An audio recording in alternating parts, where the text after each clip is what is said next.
नमस्कार साथियों, मैं फिर आपके साथ हूँ। उम्मीद करता हूँ आप सभी लोग ठीक होंगे। जैसा कि कई तरीके के घटनाक्रम हैं जो पिछले 5-6 दिनों में हुए, जिन पे चर्चा करनी है। उसमें सबसे पहली जो खबर उत्तर प्रदेश, उत्तराखंड और बाकी राज्यों के लिए है जहाँ चुनाव होने वाले हैं, कि शनिवार को माननीय चुनाव आयुक्त ने आचार संहिता लागू कर दी है और चुनावों की तारीख आ चुकी है। चुनाव 10 फरवरी से शुरू होंगे, जिसमें अगर हम उत्तर प्रदेश की बात करें तो उत्तर प्रदेश में लगभग 7 फेजों में चुनाव होंगे और सभी जगह के जो आखिरी फेज है वो 8 मार्च को आखिरी फेज का चुनाव होना है और 10 मार्च को इनके परिणाम आने हैं। यानी कि इन 5 महत्वपूर्ण राज्यों में 10 मार्च को नए मुख्यमंत्री या फिर क्या पुराने मुख्यमंत्री अपने आप को रिपीट करेंगे, इन पे फैसला होना है। और भी कई मामलों में देखा जाए तो पिछला एक सप्ताह बहुत अहम रहा। पंजाब के मुद्दे सरगर्मियों में रहे, जिसमें प्रधानमंत्री जी का काफिला, काफी वीडियो आप लोगों ने देखे होंगे कि प्रधानमंत्री जी का काफिला उसको लोगों द्वारा रोका गया। फिर प्रधानमंत्री जी द्वारा एक ट्वीट आया कि पंजाब सरकार का, चन्नी जी का शुक्रिया कि मैं जीवित वापस लौट आया, पंजाब में मुझे जान का खतरा था, इस तरीके का। फिर उस पे कई वाद विवाद हुए, कई वीडियो वायरल हुए। उन वीडियोस में से कुछ वीडियो ऐसे थे, हालांकि मैं उनकी पुष्टि नहीं करता हूं, लेकिन जो वीडियो थे वो वीडियो कुछ इस तरीके के थे जिसमें ऐसा लग रहा था कि ये घटनाक्रम प्रायोजित था, ये घटनाक्रम सुनियोजित था। दरअसल इसके पीछे वजह ये थी कि जहां रैली हो रही थी वहां कैप्टन अमरिंदर साहब जो रैली कर रहे थे, उस रैली में 700 से भी ज्यादा लोग नहीं थे, 70,000 लोगों का अरेंजमेंट था। आप लोगों को पता है किसान आंदोलन की वजह से पिछले 13 महीने से किसान आंदोलन चला, जिसकी वजह से पूरे देश में भारतीय जनता पार्टी और प्रधानमंत्री मोदी जी की छवि धूमिल हुई है। खास तौर से अगर हम पंजाब की बात करें, पंजाब के किसानों की बात करें, तो वहां उनके प्रति विरोध है और वही विरोध इस रैली में देखने को मिला। मरता क्या ना करता, रैली में पहुंचते भीड़ नहीं होती, प्रधानमंत्री की थू थू होती। तो उस थू थू से बचने के लिए, और जहां रैली हो रही थी वहां से पाकिस्तान बॉर्डर भी करीब था, 15-20 किलोमीटर पे पाकिस्तान बॉर्डर था, तो सोच रहे थे सुरक्षा कारण बनाकर और भीड़ से अपने आप को, जो भीड़ नहीं थी उस थू से बचने के लिए एक तीसरा रास्ता निकालने का प्रधानमंत्री जी ने सोचा कि बता दिया जाए कि साथ सुरक्षा में सेंध लग गई। लेकिन वहां चूक ये कर गए कि जो भाड़े के लोग इन्होंने बुलाए हुए थे वो भारतीय जनता पार्टी के ही कार्यकर्ता थे, प्लांटेड लोग थे, जय श्री राम के नारे लगा रहे थे, भारतीय जनता पार्टी के झंडे लहर रहे थे, प्रधानमंत्री मोदी जी के जय जयकारे के नारे लग रहे थे।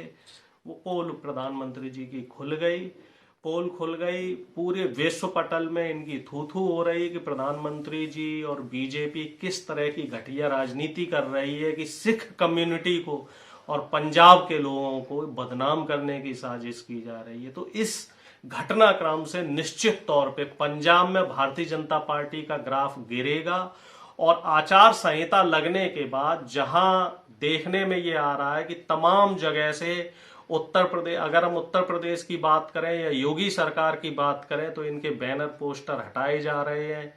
लाखों करोड़ों रुपया इन्होंने प्रचार में खर्च किया था। अगर उस पैसे को ये लोग प्रचार की वजह, कल मैं टाइम्स ऑफ इंडिया न्यूज़पेपर देख रहा था, तो आप विश्वास नहीं करेंगे कि टाइम्स ऑफ इंडिया न्यूज़पेपर में 4 पेज के विज्ञापन थे, 4 पूरे पेज के विज्ञापन थे। लाखों रुपया ये विज्ञापन में खर्च कर रहे हैं और इस तरह के विज्ञापन में पिछले 1 महीने से देख रहा हूं। 2 पेज के विज्ञापन आते हैं, कभी कभी 3 पेज के विज्ञापन आ रहे हैं उत्तर प्रदेश सरकार के, कभी 4 पेज के विज्ञापन आ रहे हैं और तकरीबन 20-25 जो नेशनल न्यूज़पेपर्स हैं, इन सभी में ये विज्ञापन देते हैं, एफएम रेडियो चैनल्स पे इनके विज्ञापन आ रहे हैं। तो विज्ञापनों पे हजारों करोड़ रुपया खर्च किया जा रहा है, और यही पैसा अगर जनता की भलाई में खर्च किया जाता तो मुझे लग रहा है कि ज्यादा सकारात्मक परिणाम इनको देखने को मिलते, जनता का रुझान इनके प्रति होता। अब अगर जमीनी बात की जाए, खास तौर से उत्तर प्रदेश की बात की जाए, उत्तर प्रदेश की बात मैं आपसे इसलिए और करना चाहूंगा क्योंकि उत्तर प्रदेश में 403 विधानसभा की सीटें हैं और राष्ट्रपति चुनाव होने वाला है। और उत्तर प्रदेश की राजनीति, हम एक तरीके से ये कह सकते हैं कि 2024 में जो फिर से चुनाव होने वाला है देश का, तो उसका इसे हम सेमीफाइनल मान सकते हैं। तो इस लिहाज से भी उत्तर प्रदेश का चुनाव अति महत्वपूर्ण है। उत्तर प्रदेश की 403 सीटों में इस बार 4 या 5 पार्टियां जोर आजमा रही हैं, जिसमें एक तरफ सत्ताधारी भारतीय जनता पार्टी और उसका गठबंधन है, जो पूरी तरीके से ये कह रहा है कि वो 350 से ज्यादा सीटें लाएगा। और दूसरी तरफ जो है वो आपका समाजवादी पार्टी है, जिसका गठबंधन राष्ट्रीय जनता दल से है, इसके साथ सोहेल देव पार्टी से गठबंधन है, अपना दल कृष्णा पटेल की जो पार्टी है उससे गठबंधन है, शिवपाल यादव जो प्रसपा प्रमुख हैं वो उनका भी गठबंधन तय हो गया। तो इस लिहाज से अगर हम देखें तो समाजवादी पार्टी भी बहुत मजबूत नजर आ रही है। तीसरे दल के रूप में बहुजन समाज पार्टी है, जिसका अपना परंपरागत दलित वोट है, और इसके साथ जो सतीश मिश्रा जी का गठबंधन है, या इनके साथ सतीश मिश्रा जी इनकी पार्टी के जो दूसरे नंबर के नेता हैं। तो देखने वाली बात यह रहेगी कि सवर्णों में और ब्राह्मणों में सतीश मिश्रा जी अपनी पैठ किस प्रकार बना रहे हैं, और बहुजन समाज पार्टी का रोल इस आगामी चुनाव में बहुत ही महत्वपूर्ण होगा। अगर ये लोग वोट लेने में सक्षम रहे तो कहीं ना कहीं भारतीय जनता पार्टी के वोटों में ये सेंध मारने का काम करेंगे। चौथे महत्वपूर्ण दल के रूप में प्रियंका गांधी जी के नेतृत्व में कांग्रेस पार्टी है। कांग्रेस पार्टी ने अभी तक किसी भी बड़े संगठन से या बड़े दल से, बड़ी राजनीतिक पार्टी से इस बार गठबंधन करने के लिए साफ तौर पे मना किया है, और 403 सीटों में से अधिकांश लग रहा है 400 सीटों पे कांग्रेस अपने प्रत्याशी उतारेगी। प्रियंका जी ने इस बार लड़की हूं, लड़ सकती हूं जैसा नारा दिया है, जिससे उत्तर प्रदेश की राजनीति में खलबली मची है। अब देखने वाली बात यह होगी कि प्रियंका गांधी जी की रैली में और लड़की हूं, लड़ सकती हूं, और 40% जो महिलाओं के लिए सीटें आवंटित करने का जो वादा किया है प्रियंका जी ने, तो क्या ये भीड़ और ये चुनावी जो रणनीति तय की है, क्या ये वोटों में तब्दील हो पाएगी? तो ये भी देखने वाली बात रहेगी। और जो पांचवी पार्टी है, या फिर हम जैसे बीजेपी की बी पार्टी कह सकते हैं, वो है ओवैसी जी की पार्टी। ये भी इस बार उत्तर प्रदेश में चुनाव लड़ेंगे और कह रहे हैं कि लगभग 100 सीटों पे चुनाव लड़ेंगे। निश्चित तौर पे ये समाजवादी पार्टी, बहुजन समाज पार्टी और कांग्रेस का जो मुस्लिम वोटर है, इस पे सेंधमारी का काम कर रहे हैं। ओवैसी जी की जो रैलियां हैं उसमें साफ तौर पे मुस्लिमों के लिए बात की जा रही है कि भाई मुस्लिम एकजुट हो जाओ, मुझे वोट दो। तो अब देखने वाली बात यह होगी कि जो उत्तर प्रदेश में 19% वोट है मुसलमानों का, जो काफी निर्णायक होता रहा है अब तक, तो क्या ये वोट एक पार्टी को मिलेगा, या ये वोट 2014, 17 और 19 की तरह इस बार भी बटेगा?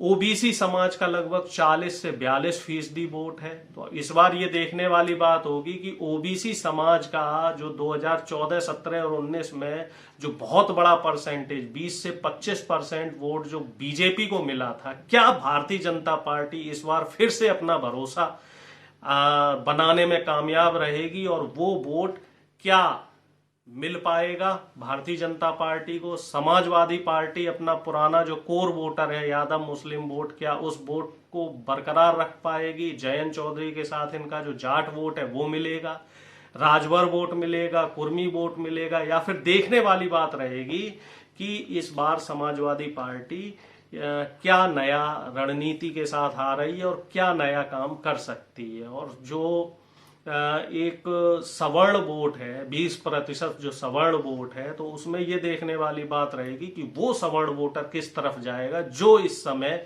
अब तक भारतीय जनता पार्टी की मजबूती माना जाता रहा है। तो अगले वीडियो के साथ मैं इन सब बातों पर, इन सब चुनावी समीकरणों पर आपके साथ चर्चा करूंगा। आप लोगों के साथ इस पे डिस्कशन किया जाएगा कि किस फेज में कहां कहां चुनाव हो रहे हैं, कहां किस पार्टी की मजबूती रहेगी और कहां कौन सी पार्टी कमजोर रहेगी, किस जाति के वोट का या किस कैटेगरी के वोट का कितना रोल रहेगा। तो इन सब तमाम चीजों पर, तमाम मुद्दों पर अगले वीडियो में मैं पूरी एनालिसिस के साथ आप लोगों को उसके साथ चर्चा करूंगा। आप लोगों के बहुमूल्य सुझावों का मुझे इंतजार रहेगा और आपसे निवेदन है कि मेरे इस चैनल को सब्सक्राइब करें, शेयर करें, लाइक करें और इस वीडियो को कमेंट करें। आपसे जल्द ही मुलाकात होगी अगले वीडियो में। राजनीति गर्म है, उत्तर प्रदेश के साथ 5 राज्यों के चुनाव आ रहे हैं और आने वाले 2 महीने बहुत ही दिलचस्प रहेंगे। आप सभी लोगों का बहुत बहुत धन्यवाद। शुभ दिन।